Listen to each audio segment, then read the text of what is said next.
if we can make sure the mics on the table are working, or we will adapt. Oh, great. Thank you very much, Owen. Good. Well, thank you for that. That was a great session. So thank you very much.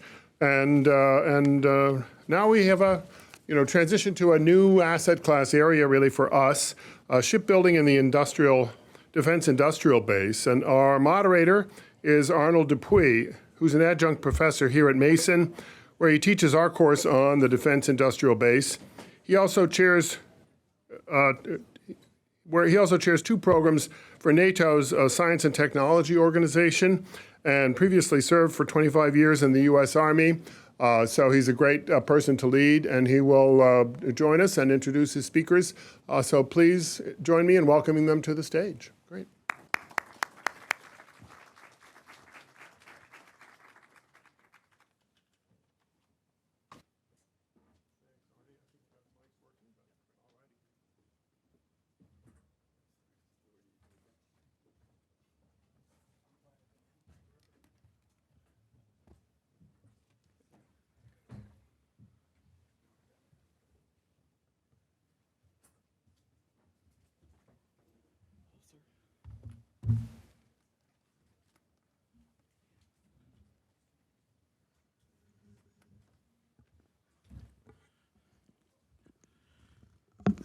All right, so good morning. As Jonathan mentioned, my name's Arnie Dupuy. I'm an adjunct here. I teach international relations and national security topics. And also, as Jonathan mentioned, I'm very pleased to note that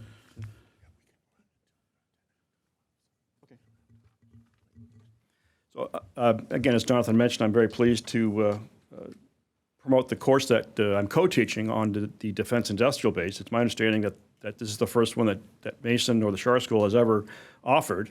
And so this is, I think, a good position for George Mason, the Shar School, to lead in and to continue because of our location here in the Washington, D.C. area. We have, again, the D.C., the capital, plenty of defense-related infrastructure in Virginia and in Maryland.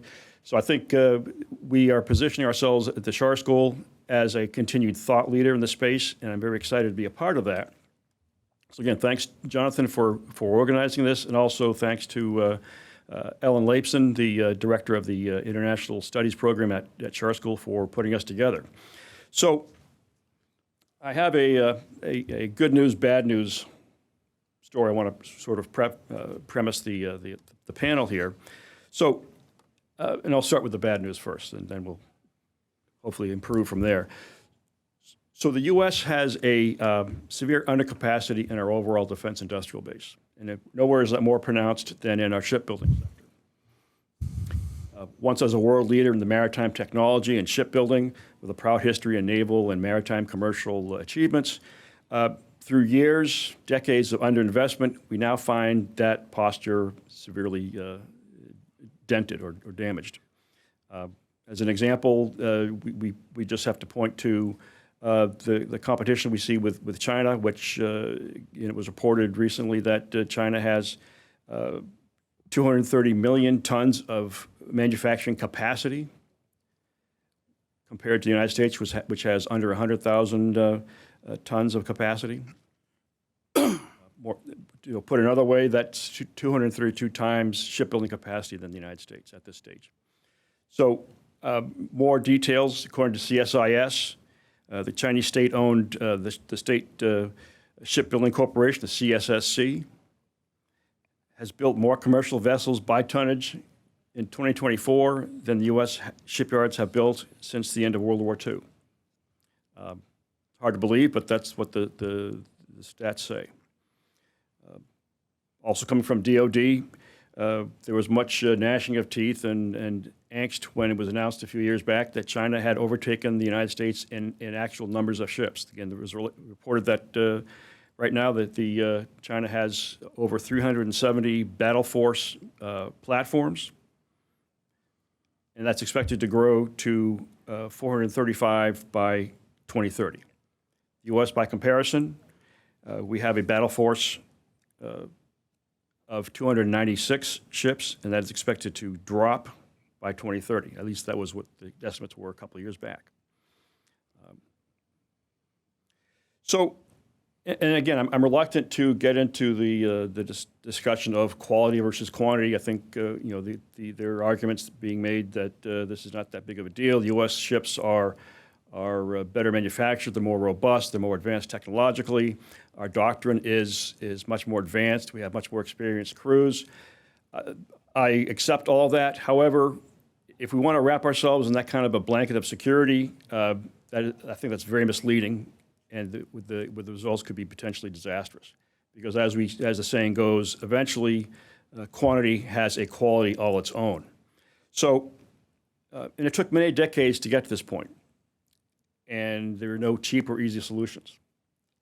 And I'm reluctant to point fingers at any particular party or administration, or certainly not to denigrate the men and women in the shipbuilding industry. But we've dug a hole for ourselves, and we need to work our way out of this. So here comes the good news part. We are seeing success in several areas, and the focus for this panel heavily will focus on a successful effort that we're seeing in Mobile, Alabama, particularly in the submarine industrial base.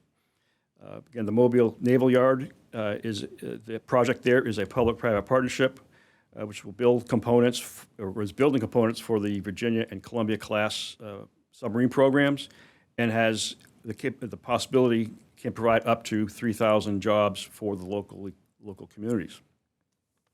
So the goal of this panel is to look at this success story. What are the reasons for success, and can these successful attributes, components, be utilized elsewhere, either in Virginia, certainly with our own tremendous shipbuilding infrastructure, but also through other parts of the country, and also to our allies and partners. What are the reasons for the success? And I'm very pleased to have sitting on the stage right now 2 members of this success in the Mobile Naval Yard success. And from the private equity side is Mr. Al Puchala. He's co-founder and CEO of CapZone Impact Investments, LLC, an investment company created in 2018 as one of America's first qualified opportunity funds, I should say. CapZone is building a solutions-oriented opportunity zone investment platform, offering national OZ data analytics compliance services and products, and managing OZ equity as a new financial asset class. CapZone formed and currently manages the USA Fund in partnership with the U.S. Navy, which purchased the Alabama shipyards, which is renamed the Mobile Naval Yard, and in 24 as a public-private partnership to support rebuilding the maritime industrial base. Al earned his BA from Yale, his JD from Georgetown, and his MA from NYU. He's a member of the New York Bar and the Business Executives for National Security, or BENS. He has worked in finance since 1983 as a Wall Street investment banker and PE fund manager. From the Navy side, we have Mr. Matthew D. Sermon. He's a program manager of the Maritime Industrial Base Program, an effort to build capability and capacity in support of key Navy programs, advancing naval power through the largest DoD industry revitalization plan since World War II. He oversees strategic initiatives in manufacturing, technology advancements, workforce development, supply chain, shipyard infrastructure, and public-private partnerships. Mr. Sermon served as the Executive Director of Program Executive Office Strategic Submarines, where he provided executive leadership to the Columbia-class submarine acquisition program. He was also assigned responsibility to revitalize the submarine industrial base, overseeing more than 250 acquisition personnel and managing approximately $130 billion in acquisition and sustainment programs. He received a surface warfare officer qualifications aboard the USS Ramage, and as a nuclear engineering officer aboard the USS Dwight D. Eisenhower before leaving uniformed Navy service in 2004. He is a veteran of Operations Enduring Freedom and Iraqi Freedom. He is a 1999 graduate of the U.S. Naval Academy and has a Master's of Science degree in Engineering Management from Catholic University. He received that in 2006. And Mr. Sermon has been in federal service more than 20 years and entered the SES in February 2019. In 2023, he was named a Presidential Rank Award Distinguished Executive. And to flesh out this really amazing panel, and particularly from the Virginia side, the Virginia investment side, is Mr. Marco J. Rubin, a founding member of Virginia Venture Partners, the equity investment arm of the Virginia Innovation Partnership Corporation, the VIPC. There he leads investments in defense tech, aerospace, and energy. And since its inception in 2004, the portfolio consists of over 400 direct equity investments, earning the organization the distinction as Virginia's most active investor by CB Insights. He has been recognized by Entrepreneur Magazine's VC 100 rankings and has invested in over 400 portfolio companies throughout his career in fields such as aerospace, energy, software, life sciences, cybersecurity, telecommunications, infrastructure, manufacturing, and materials. Marco worked at Booz Allen Hamilton, providing professional consulting services to leaders in Fortune 500 and federal markets, including clients such as NASA headquarters, DoD's Strategic Defense Initiative, as well as ExxonMobil. He currently serves on the National Venture Capital Association's Energy Working Group. Marco began his career at NASA training astronauts at the Johnson Space Center. He holds an MBA from George Washington and a BSCE from the University of New Mexico. So, again, tremendous amount of knowledge, background, information available here. So what we'd like to do is have each member of the panel come up for about 15 minutes. I want to lead off with Al Puchala. And can we get Al's slides on the screen here? He has 2 slides, I believe, that he wants to talk to. Is that possible? Say again? Okay, so it sounds like Jonathan's going to put that together. So Al, come on up, and we'll follow by Matthew, and then Marco. Great. Thank you, Arnie. And hello, everyone. Good morning. I want to say I am the least important person on this panel. You are so fortunate to be listening to Matt and Marco today. They're real giants in my world, so I'm very, very honored to be on this panel. And I will say, this is a real special moment for me. My daughter was married a couple years ago, and she said, "Dad, don't embarrass me at the wedding when you do the father of the bride speech. No one ever wants to listen to you talk about opportunity zones, because at cocktail parties, you're the only guy in the corner." So, of course, in the father of the bride speech, I talked a lot about OZs. And you are too polite to leave the room, so I'm really excited about being able to spend a few minutes talking about OZs. So with that, we have the slides.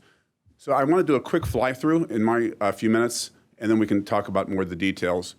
What I see happening is the Pentagon will be the reason why every year we have these infrastructure weeks that are, frankly, kind of failures. Because when the Pentagon wants to rebuild America, it does. Because if it fails, we as a country fail. The last time this happened was in the 1940s, and we had to go wars in 2 theaters, and we did, because the industrial base was built up with guidance from our defense establishment. And I think that's going to have to happen again. It's the only reason we're going to rebuild our infrastructure. So what is the demand signal on the left-hand column that the Pentagon is emitting? It's that we need to build everything. We need to build production facilities, we need water, we need power, we need IT, we need housing, we need training. So we need everything to make sure that in this very dangerous world we live in, that we are prepared to support our war fighters. So that's the moment we're in today, and we're not prepared. It's a disaster. I come from Wall Street. I did a lot of P3s over my career, and mergers, acquisitions. The defense industry is not prepared to support the challenges that are being imposed on our warfighters. So we have to fix it, right? So what we're going to do is fix it in kind of 3 ways. Number 1, we need contracts issued that are efficiently written, no termination for convenience, multi-year, all the things that make a normal project happen, long-term demand signal. We now have the authorities. This administration in the last year has created the acquisition transformation strategy, other types of authorities that we now have them in place. They haven't been executed yet, but we now have the authorities to have good contracting. And that's on Matt and his folks at the Pentagon. They've got to now write those contracts to be very clear demand. What's on this room and on myself are the next two things. We need to deliver private capital at scale from the right sources, non-adversarial, in the right structures. And that's not trivial. In World War II, there were basically two ways you allocated capital. Equity capital through corporations, debt capital through banks. Today we have markets, right? Stock markets, bond markets, derivatives markets. We have funds, private equity funds, private credit funds, OZ funds. So how we allocate capital to what we need is different than it was 80 years ago. So we've got to be very nimble and agile. And that's what we'll talk about today, how the capital came together in Mobile, which is a model for the country, I believe. And then lastly, you need a place to go. You can have all the money in the world, you can have all the authorities, but if you can't go build, it's not going to happen. So we in Mobile are creating a kind of call it a gated community, shared infrastructure, only friendly is allowed in, golden share to control it. So that's really the model, and I think it really can apply also here in Virginia. So going to the middle, what did we do in Mobile? We created a fund as a P3. I once ran a small business investment company backed by the SBA. I've seen a lot of what the U.S. Treasury did with PPIP during the mortgage crisis. A fund is a better vehicle to develop projects that are bundled. That's what a fund is, right? It's also a way to tap passive capital. Very few sources of capital have the skills to negotiate contracts, hire a management team, run the numbers, monitor, a company. And that's great. We have a lot of that in the US, but that's not really enough. We need pension funds, insurance companies, family offices, all that other capital to come in. It's only going to come at the fund level. They're not going to do a project. So that's what we did in Mobile. We created the USA Fund, United Submarine Alliance Fund, and the Navy, through its partners, wrote a check. It became an LP. Critical issue because it showed the demand signal is important. In this case, to build nuclear submarines, which arguably is the most important program in America, right? Assured response in a nuclear war. But it should apply across the board. And at the deal level, not the portfolio fund, but the deal, we're going to have this kind of gated community where we have competition come together on infrastructure that allows only Americans and friendlies to be there.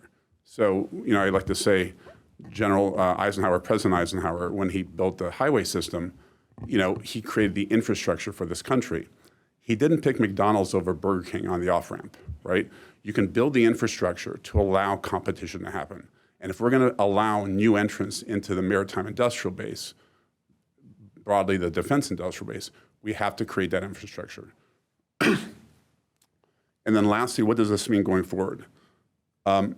Opportunity zones are a law in place today. It's a permanent law. It's a very big asset class. $200 billion today is in about 20,000 funds. Anyone in this room today can start an OZ fund, put your dollar in your own fund into your own deal. If after 10 years you exit, you do it tax-free. That's how simple it is. That's the law today. What's going to happen, and this is being driven by the federal government, there are going to be maritime prosperity zones. So the new map is being built today, which is another OZ map off the 2020 census. Your governor is going to pick the zones that are going to go alongside the current zone, so another 8,000 or 9,000 census tracts. The federal government is going to pick maritime prosperity zones, which get extra goodies. So you want to make sure, high priority for Virginia, make sure you pick well your zones, and then make sure the federal government picks a few MPZs, maritime prosperity zones, because those are going to be, for the next 30 years, where all the action is going to be, I believe. So that's the high overview. One quick, maybe switch to the next slide. I think you have the control there. Oh, I'm sorry. This is really noisy, but it's usually when I sit down with a class to go through this. What we did in Mobile, and again, Matt Sermon is the architect of this new thinking. Matt did something that never has happened before, which is partner the correct way with the private sector. It's a model for the country. It's existentially important. What did we do? The normal way private equity works, I'm sure a lot of people in this And by the way, Elizabeth Poon is my colleague here. She has some slides, so we can circulate these afterwards. But the left-hand side is what today happens.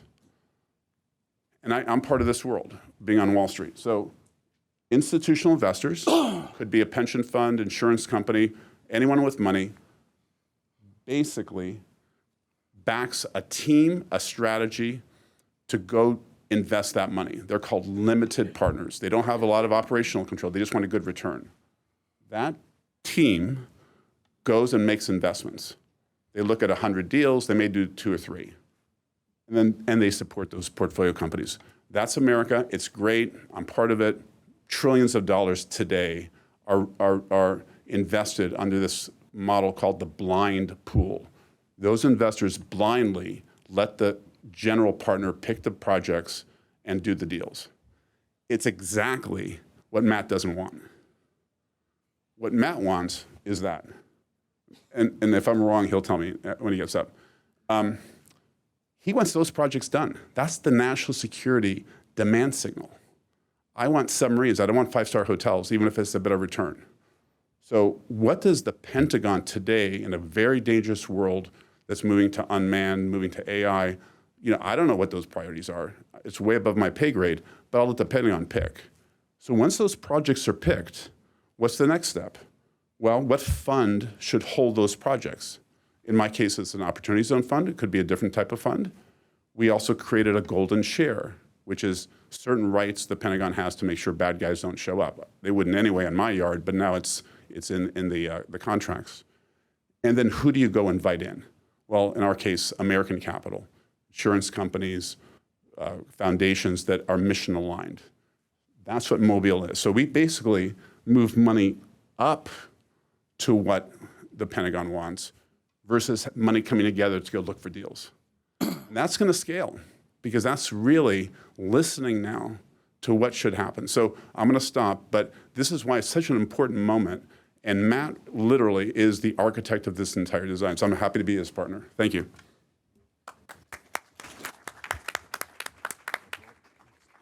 Matt, go ahead, please.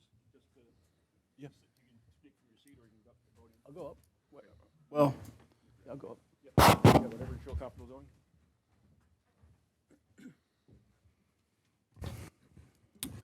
Good morning. I'm used to being downgraded before I talk rather than what Al went for there, so he threw me for a loop. But I really appreciate you all being here today. Eager for the conversation.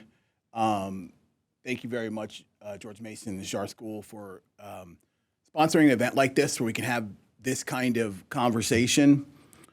I'm a huge proponent now of the public-private partnership model, though admittedly in defense, we're still trying to figure out how exactly it works. Even in Mobile, where we have shown huge success and we're on an awesome path, it has been much, much harder than it should be. I spent, I don't know, let's say 25 hours over the course of a few weeks in the White House at various places, explaining what in the world we were doing and how crazy it was. I probably permanently damaged my reputation with quite a few people in Navy leadership for sure. I don't care, right?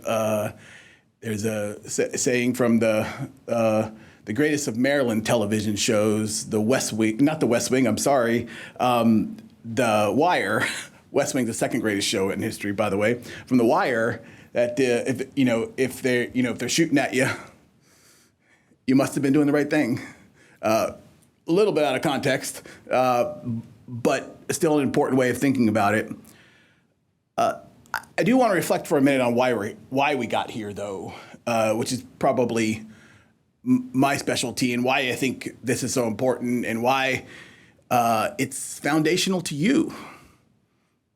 and your businesses and your cities and your schools and your families and everything else. It's very hard for Americans historically without the smoking ruins of a fleet and thousands of people dead in Pearl Harbor, without something like 9/11, without a war breaking out and us taking the first punch. We are isolationists, like by nature, by geography, by everything else. And it's very hard for us to collectively to get our heads around the fact that in today's world, one where 98% of your communications on your cell phones, on your computers, comes on undersea cables, not through satellites. It's increased from about 1% to 2% over the past few years, but everything comes undersea, everything you do, the way you run through your daily life. And then somewhere between 88 and 92%, depending on how you squint, of goods, imports and exports come over bodies of water. So 88 to 92%, I think 92, comes over water. Freedom of the seas, free trade of the seas is foundational to the world's economy today. Kind of always has been. The British Empire figured that out for about 500 years and dominated the world's economies. But it's much, it's exponentially more true today in the world we have constructed.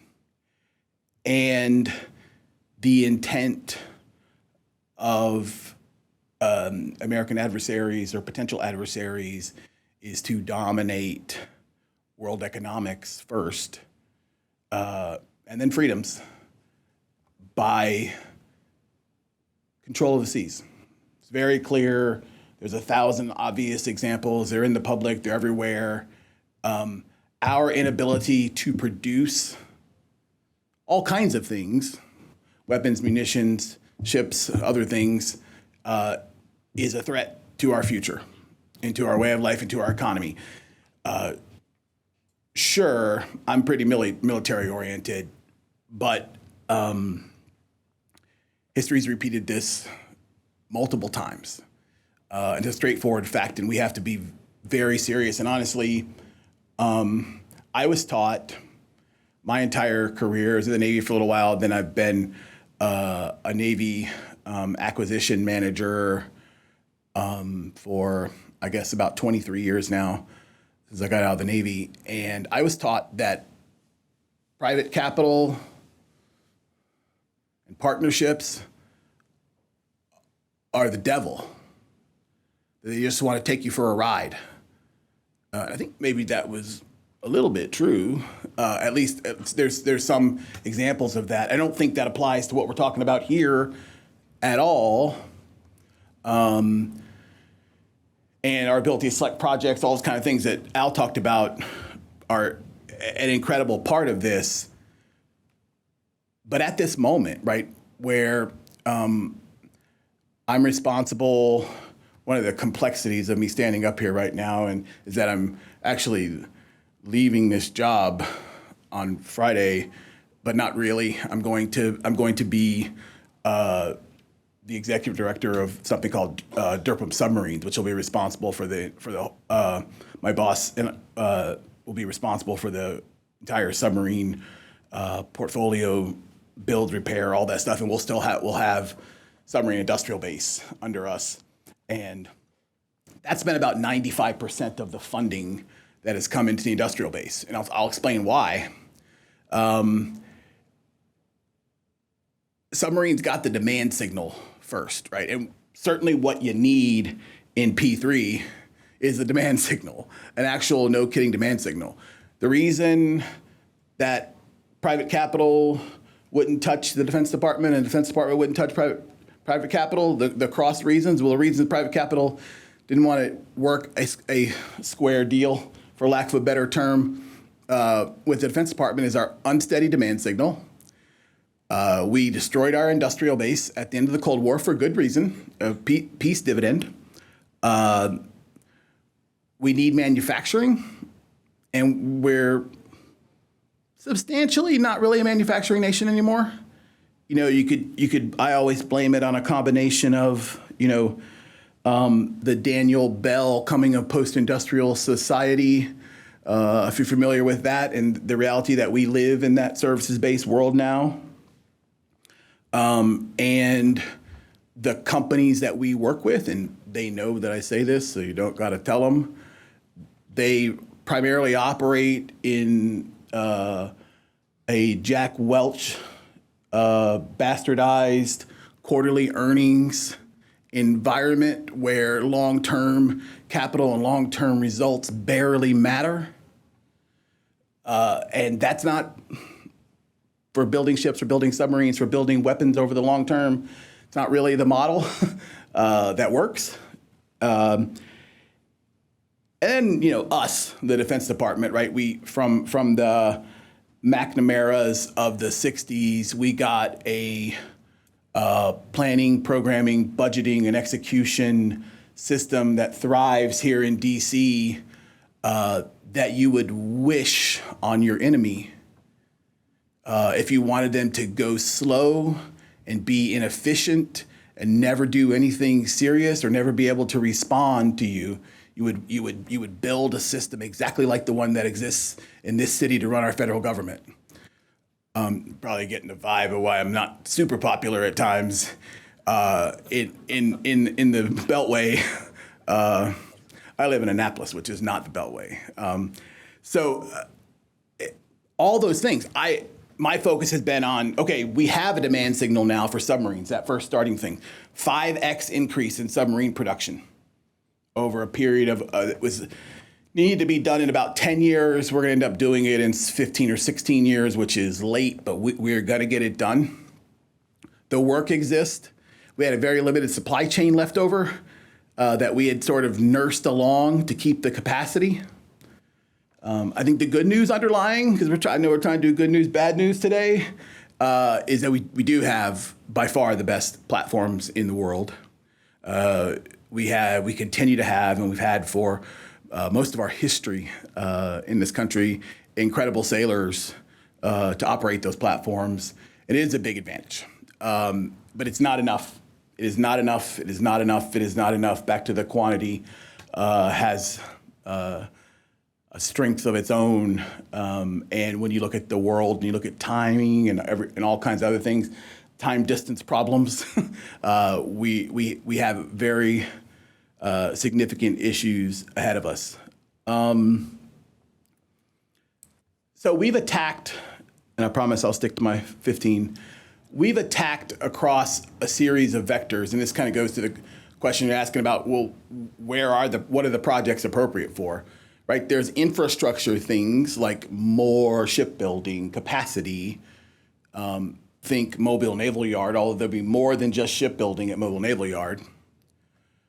Infrastructure is still is a baseline, but also workforce, right? We're gonna hire about 25,000 people a year in the submarine industrial base for the next decade, and really past that. How do we attract, train, and retain, make manufacturing and engineering workforce of the right skill set, competitive, paying them right, incentivizing them, making that sort of service to nation, and I'm talking about in the industrial base, attractive to the most talented folks in the United States. I sort of think of it as trying to create a massive 1960s NASA model is something that we're trying to do to get people into. And I start with the submarine space, because, oh, by the way, one of the punchlines is submarines is the only place that today we've actually ramped up demand to the point where capital is very interested. Al was first, but now if I go to an event, I probably have 20 people ask me, how do I get involved? How do I get involved? How do I get involved? And that's good. That's a good problem unless you're trying to leave. to go to your next event. And so other things, right? Supply chain capacity, like fundamental supply chain capacity. 70% of our suppliers are single source or sole source, meaning not much competition, not much striving for excellence. They're good, solid suppliers, great quality. We have a lot of quality requirements, but it's challenged. And oh, by the way, we spent 30 years focusing on us being able to nurse the industry along by minimizing their profits. That's what the Navy did all day, was minimized their profits. And we spent thousands of pages of work, and we have DCAA and DCMA and all those organizations that turned from the principles of World War II building capacity to let's reward each other for shaving decimal points off, which again, necessary at the time, challenging when you're trying to build back capacity. Not totally necessary at the time, by the way, I'm just being nice. Advanced manufacturing, and I can't go anywhere without talking about that. How do we not only build infrastructure, not only nurse our supply chain, not only take care of building an industrial base, engineering and manufacturing workforce, but how do we move into the 21st century? As we do this, it would be silly, and we would 100% do it without intentionality, but it would be silly to invest $21 billion, which is about what we're going to invest in our submarine industrial base. We're about $9 billion into that so far, in 1980s or 1970s manufacturing technology. So our ability to transition quickly, our ability to use a combination of additive manufacturing to replace all of that industrial base capacity, not all of it, some of it can't be done that way, but a lot of it, right? 21st century chip processing and making to replace our 1980s Nintendo circuit cards that we have on most of our ships, but replace them with the same functionality without having to redesign the ship. It's actually pretty easy to do, just not for us. AI. Probably don't want to hear it, right? But it is foundationally changing our lives. And there really isn't an opt-out button. The AI is not going to give us that button. And so how do we use it? How do we use it from scheduling all the way over to extreme applications like quality of nuclear components? I'm telling you, the AI has the ability, especially small language models that you have control over, has the ability to go and work in those spaces. We're spending a significant portion of our time making sure that we have the right security protocols in place, that we use small models, but the optionality to not do it is not there. And I'll keep it at a high level, but we'll assure you that our potential adversary is running out ahead on that. Excuse me, Matt, can you wrap up in about 1 minute, please? Yeah, I can wrap up in 1 minute for sure. So that's sort of the background. We'll probably I know we'll get questions, but the underlying ability of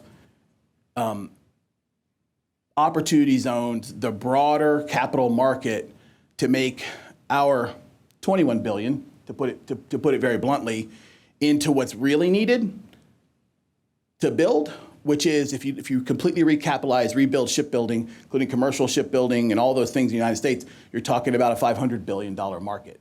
And for us to get started here with these kinds of partnerships, I'm super excited about. And so thanks for being here today.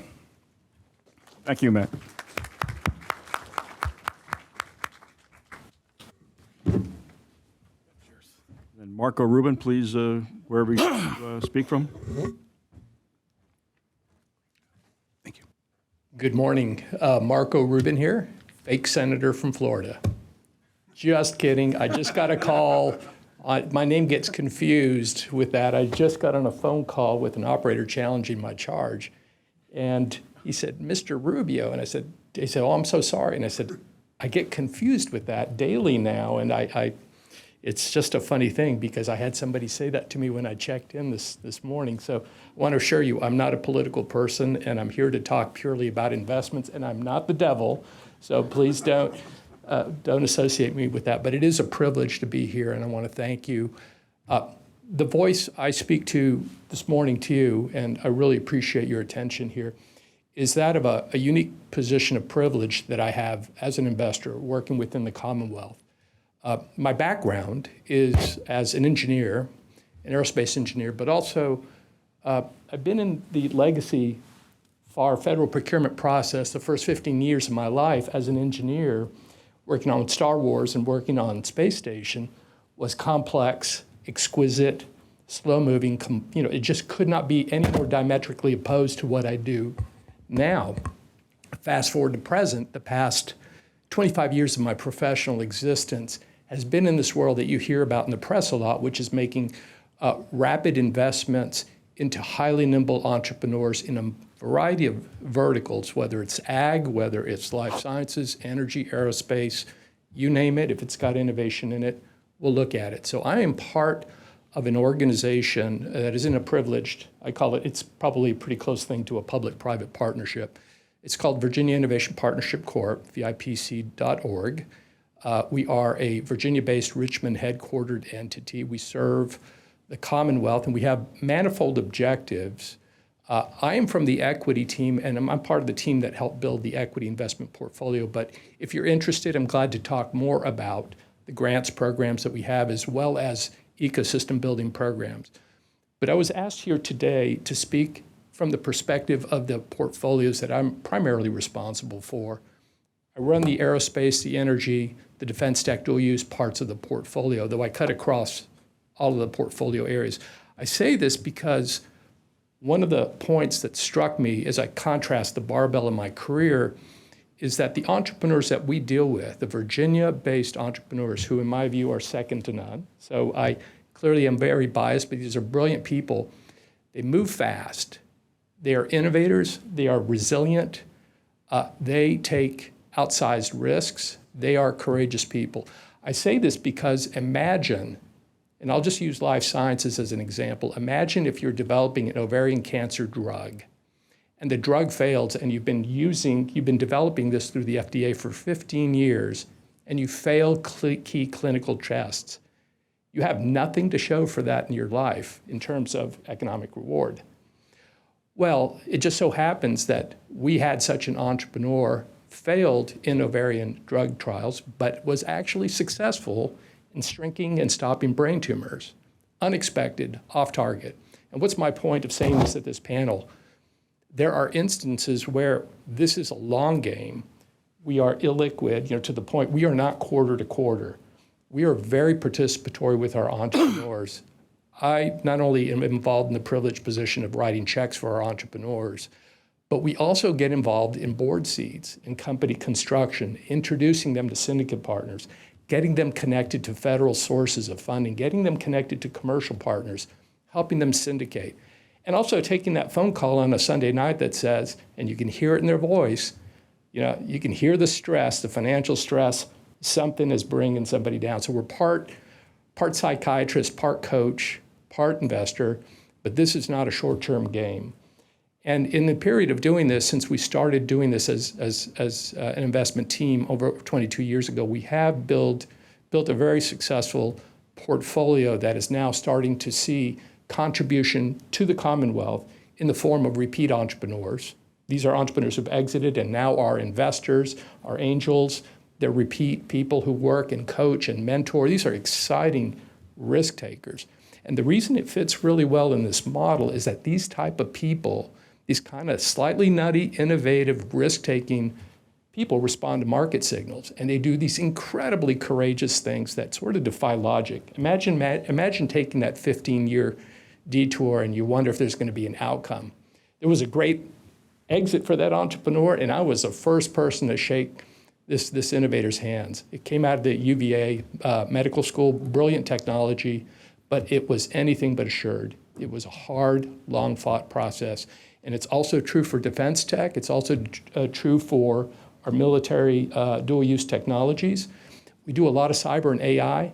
I invest right alongside our software guys, and it's interesting when I'm competing and arguing for a case to say, hey, you know what, we got to bend metal. It's going to take 10 years before we build this aircraft company that's now in Manassas, Virginia, called Electra Aero, immensely successful aircraft company. My point of it being is I'm in a position where I can see what the capital markets say. When I put $1 into a software company, I'm going to see a return possibly in 3 to 5 years. But if I'm making an investment in a battery company, a battery chemistry, I could be looking at 10, 15 years, and I'm not sure if it's going to work. I'm not sure if it's going to enter into the supply chain. So what's my point in all this? I love situations where we have not only these type of people working in large, complicated processes, but where there's shared risk. We have a grid-facing portfolio company that has, this is not my first time dealing with utilities. I love them. One struggle we've had is the risk-sharing part. What is it going to take to get our partners on the other side to not run an innovation petting zoo with startups? I want people to write checks. They kill companies. So when I produce a return, it's great because I can use it against my colleagues and say, hey, I have a winner here. This is a winning asset class. It took longer to bake. But then somebody shows, and hey, I've got an IRR of a software company. It puts me in a tough spot. So anything that my partners on the strategic side can do to help me, whether it's government or commercial, you name it, that is so appreciated because it does help these nimble, underfunded entrepreneurs get to the next level. I believe Virginia has some unique, extraordinary assets in place right now to do exactly what Al just said. There's a great case study going on in Alabama. I believe we can replicate that. We not only have the Pentagon, we have Norfolk, we have deep ports, we have NASA Langley, we have great university systems, we have a great coast. Oh, and by the way, I failed to mention to you in my career, I spent 10 years off and on working with the State Department in Ukraine and Russia and Georgia and Armenia and Azerbaijan. And now we have an interesting moment in history where Ukraine is a battle lab. They have been taking what you started out as commercial civilian drones in agriculture and repurposed that to defending the homeland. And my point is, wow, what better crucible to borrow in Virginia? Excuse me about that. My point is, if I look at Ukraine and I look at Virginia, and this is my opinion only, not of my employer, my view is Virginia geographically looks a lot like Ukraine in the sense that we have a multi-domain environment. We have in Wallops, we have the ability to do basically a seabed to surface to space. That is multi-domain. That's really interesting. So I would say Virginia has a unique asset there. But the other similarities are Ukraine now owns the Black Sea. If you think about it, yeah, the Russians are there in a port, but they don't send ships anymore. Why? Because the Ukrainian drones are very, very effective. And I mean no disrespect. I hope I'm not offending people here, except to say that is a form of innovation. It is a form of responsive nimbleness. And that's, I think, a model that we can adopt. I'd love to bring some of the Ukrainian entrepreneurs here in Virginia, have a soft landing for them, and bring their know-how. Imagine what an accelerant that would be. And so this is to say, I don't mean to sound in any way that this is all I think about. I believe in building a very high value portfolio for the Commonwealth. I believe in creating exits. We have to at some point. This can't be a check writing exercise into perpetuity. And by the way, just a little bit of context, we are comparably smaller dollar check writers. A typical check size that we do is in the 250 to 500K range for equity when we do it in a very, very, very competitive process.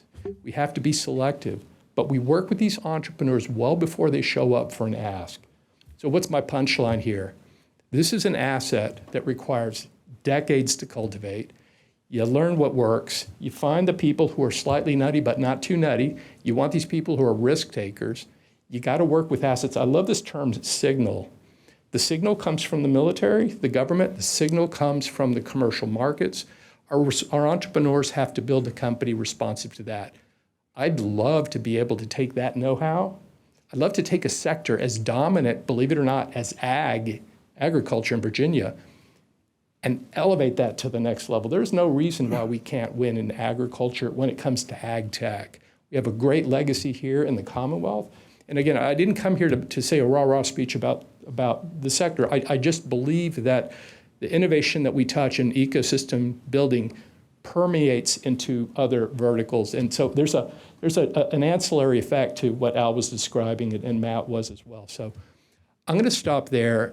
I love what I do. It is a privilege to work with entrepreneurs, and I think this model of a public-private partnership that harnesses the value of the private sector and the innovation of the entrepreneurs with financing and signals from the public sector and corporate sector, this is fantastic. So thank you.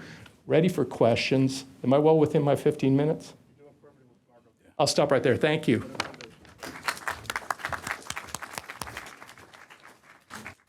Thanks, Marco. So we have a tremendous panel here across the private sector and the public sector. And what I'd like to do is I think, Jonathan, we have how many more minutes?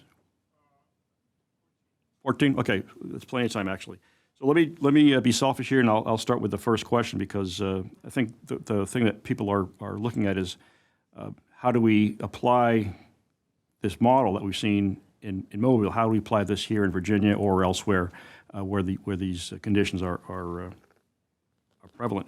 And then I know Matthew talked about demand signal. Marco just mentioned the signal. So let me sort of follow along this thought process here. Last week in the Wall Street Journal, there was an article, Trump administration pushes biggest non-combat ship upgrade in decades. Okay, so we have a rough demand signal. Let me just throw out to the panel here. We have this, again, at a very high level, we have this demand signal. We're looking, in this case, looking for logistics ships.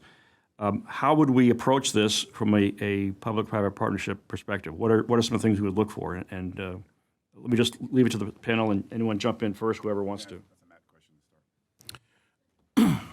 I think I'll take it from the government perspective and what I think we have to do, and that is recognize that one, the need for the logistic ships is based on a very real one related to the international situations, but also logistic ships are chosen because they are relatively close to commercial ships, and foundationally important that we rebuild commercial shipbuilding in the country for economic reasons. And so that critical adjacency means that on the Navy side, on the government side, we have to stay away from what we have done since pretty much 1945 mid-year, and in overdoing the requirements, right? We have to put forward a model that can be a commercial crossover kind of model, like Hanwha is working to do that already in Philadelphia, contemplating it, doing other places of the country. Their problem so far, right? And in some ways, I think the budget stuff you're hearing about as an answer to that is that they don't see a strong demand signal, and so the way I envision it, the way we've talked about it, is that logistic ship demand signal ramps up our overall capacity, brings in private sector partners, leading to commercial shipbuilding in that model and changing our logistics model and footprint, kind of how, and frankly, how the trade world works right now.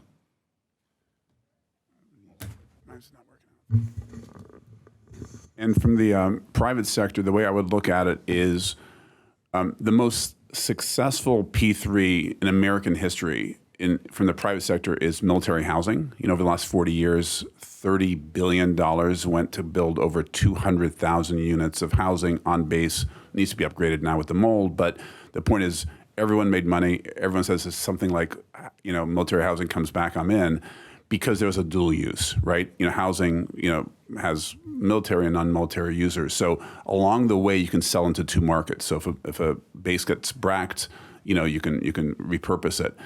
And then number two, how do you bring in new entrants in the supply chain? I mean, Matt spoke about, kind of single source suppliers. A lot of those are companies, that, the CEO wants to retire, and then how are we going to do that? So getting more investors to support, especially asset-based finance. So I come from telecom tech media. I spent a lot of time with wireless and CLEX and Arlex.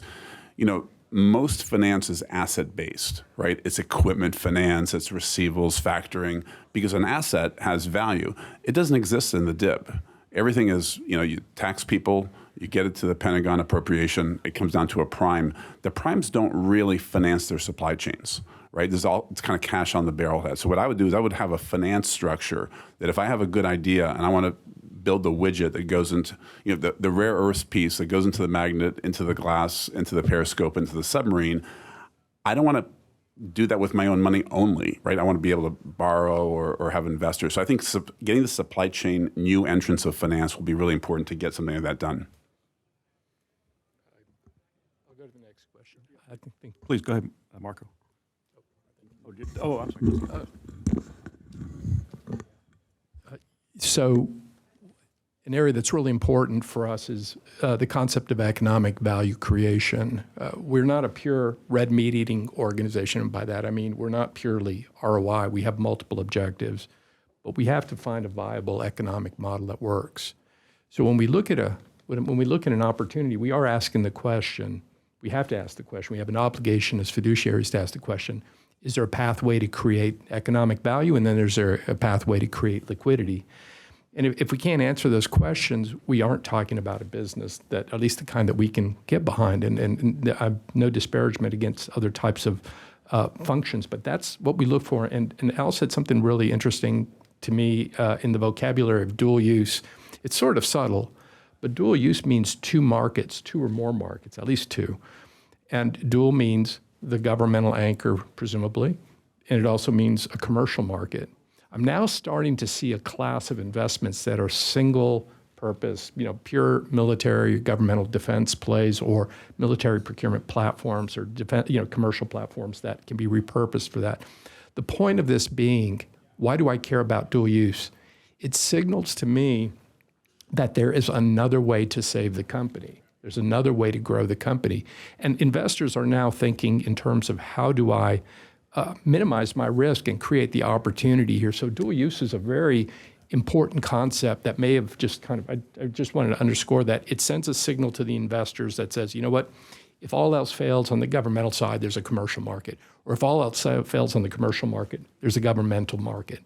So it reduces the demand risk for the entrepreneur. It reduces the demand risk for the investors as well. Great. Thank you for your comments, gentlemen. Let's open up for question and answers. Sir, right here in the middle. Walter, here's the mic. Good morning. My name is Walter Jurasek.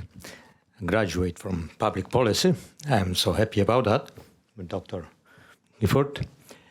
Anyway, one time Einstein said powerful words.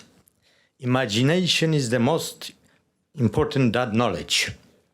Now, can you, as investors, invest in imaginations in all kinds of products, whatever, and imagination of a management, like Pentagon, anywhere? I see they lost the imagination, how to live and manage. That's why Chinese is ahead of us.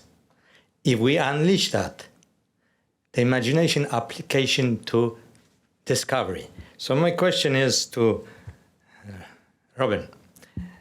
Is a possibility that you can invest in prototypes and imagination? Do you have any opportunity? If, let's say I have an idea. I don't have the money for it in prototypes. But my work, and not only me, but many others. Because I always say, well, you have to have a prototype to show that. Can we do that? Can I do that? Or anybody in this room? Absolutely. Go ahead. Sure. So the only thing I would say, and I think Marco's probably more expert on this, is that there are three types of capital we focus on, and the least important is financial capital. It's a commodity. Money doesn't even exist. It's a made-up thing, right? I give you a piece of paper, and you do something for me or give me something. So all money is trust. But the other two types of capital are intellectual and human capital. And intellectual capital is really what makes America the best country, I think, in the history of the species, because we allow our private sector to have that imagination. I worked a lot with Bell Labs. I did a lot with wireless technologies, the internet. And those are all ideas that finally found a home. So I think, again, with the Defense Department, with the 550 bases in America, 200 abroad, it's the best network, in America.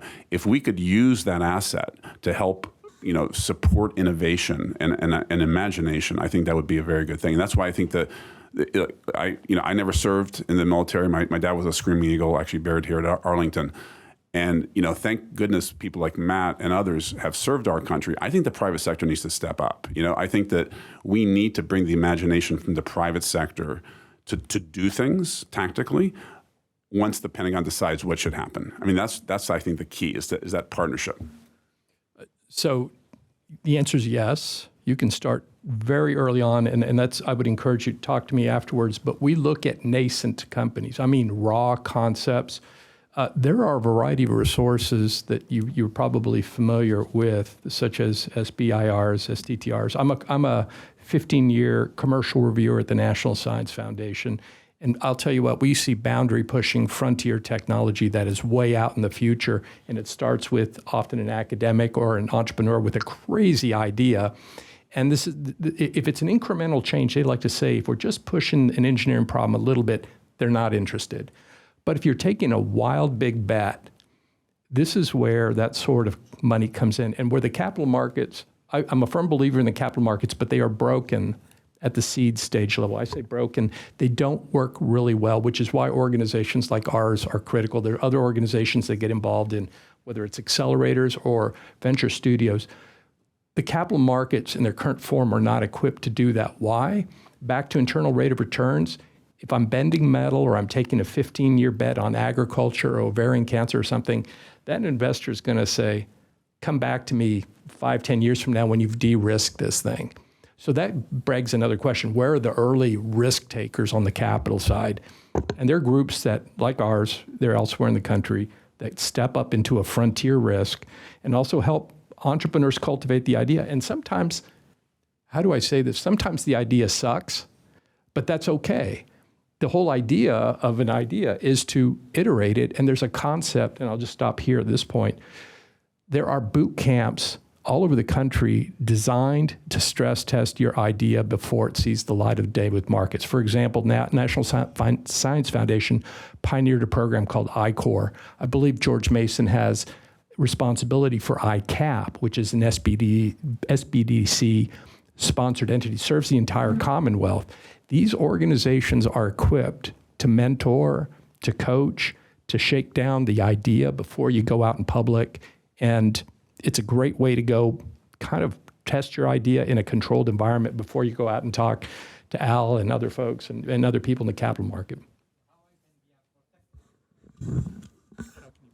How you can be protected, yes. So let's move on, because that's a very important question you had, sir. And I think Al and Marco just answered it, that there are mechanisms and support organizations to help you develop and progress your concepts.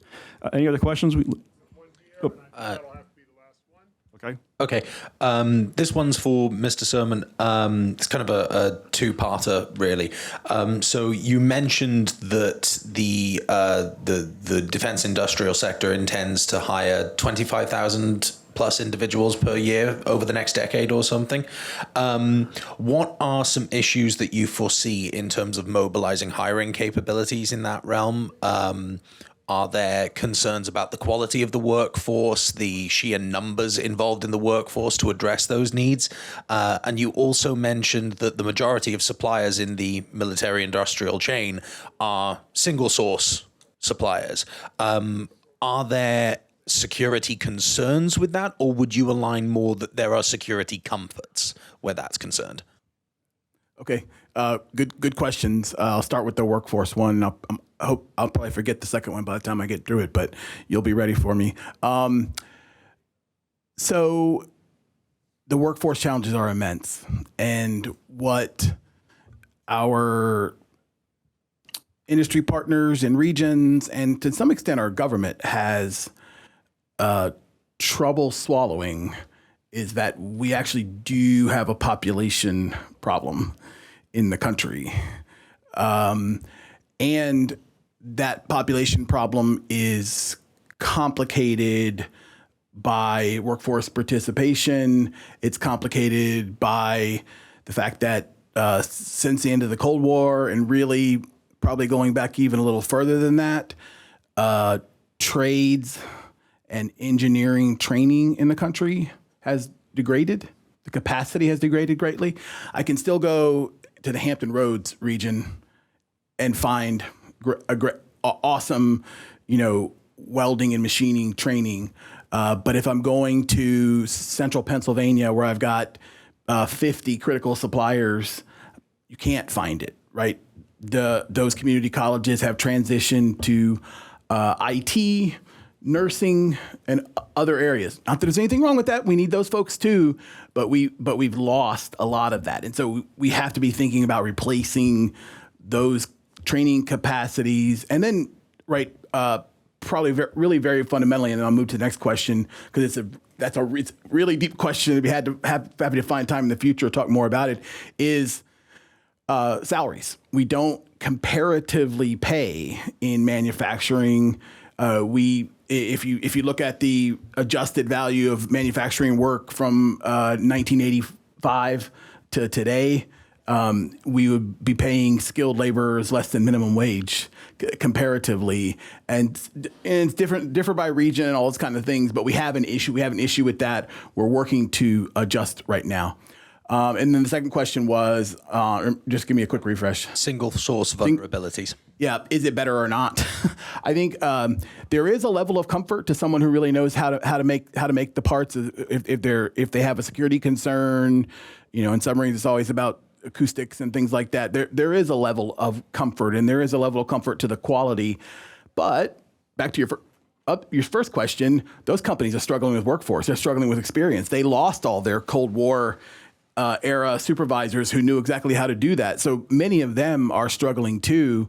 And what we're really looking for are the companies that can adapt advanced manufacturing to do it a different way, right? Our processes, our 1960s processes with a manual this thick that are just a list of what not to do, right? That isn't how we need to improve capacity in 2026 through 2046, right? It needs to be a different approach. So I think the answer is it's both. One of the things I do very frequently is I suggest to castings companies, which there couldn't be anything more old school than pouring molten metal into a sand mold to form a part. I encourage them, rather than seeing the additive manufacturing companies as their enemy, they know all about materials and what we need to do with materials. They should partner with those companies and figure out how those technologies work together and how they can work together. And that's a little bit hard to get, although I have a few of those partnerships started now, and am really optimistic about it. Unfortunately, we have to stop here. I had numerous other questions myself. I'm sure everybody else does too. So again, feel free to reach out to the panel members. Thanks for your time, and I guess it's lunchtime. Is that okay? Thank you.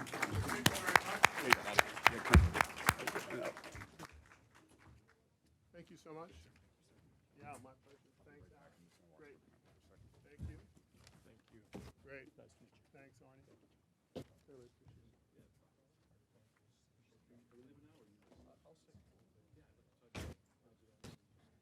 Okay, well, that was an eye-opener for me, and in many respects. So many thanks to that